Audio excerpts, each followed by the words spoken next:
Literate बैठे उनसे पूछता हूं, विद्या का उद्देश्य क्या है? एजुकेशन का उद्देश्य क्या है? किसके लिए अपने बच्चों को पढ़ाते हो? तुम खुद किस लिए पढ़े थे? किसके लिए? एम्प्लॉयमेंट के लिए, नथिंग एल्स। रोटी, कपड़ा और मकान, एक दुकान, दो दुकान, 5 दुकान, 7 दुकान, उसके बाद सीधा स्मशान। यही है तुम्हारी जिंदगी। रोटी, कपड़ा और मकान। 70 साल की जिंदगी में 1 से 5 दुकान किए और फिर 4 कंधों पर स्मशान चले गए। इसी के लिए पृथ्वी पर आए थे।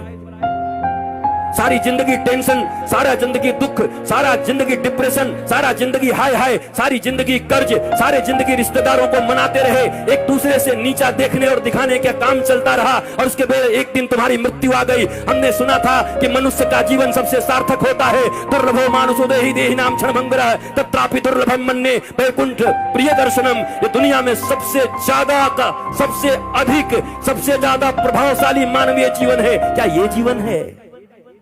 क्या इस जीवन के लिए मनुष्य को श्रेष्ठ बोला गया? ये कौन सी श्रेष्ठता है तुम्हारी?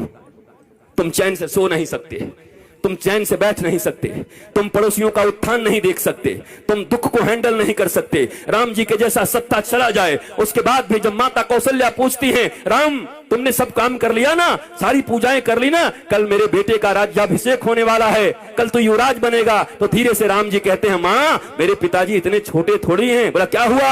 मेरे पिताजी ने निर्णय किया है कि छोटे से राज्य अयोध्या का मुझे युवराज नहीं बनाएंगे। पिता दीन मोहि कानन राजू, उन्होंने मुझे बन का राजा बना दिया है, मुझे बन का विराट राजा बना दिया है। ये राम है। रातों रात सत्ता छिन गई पर अपने पिता को कह रहे हैं, मेरे पिता ने मुझे बन का राजा बना दिया। मां अयोध्या छोटी है, मैं बड़ा हूं ना। तो कहा तू इतना छोटा राज्य संभालेगा?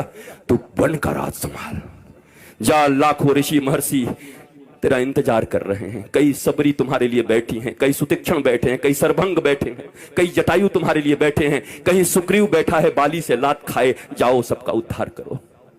और इसलिए राम को वनवास दे दिया। पर तुम्हारे जीवन में ऐसी स्थिति आ जाए तो तुम्हारे बच्चे आत्महत्या कर लेते। नंबर कम आ जाए, अगर पिताजी ने कह दिया, माता जी ने, अगर तेरा 80% से कम आया, शर्मा जी के बेटा से अगर तेरा नंबर कम आया तो मैं जहर खा लूंगी। बच्चा देखता है नंबर तो आया 60%, घर आते आते सोचता है आखिर माता पिता ने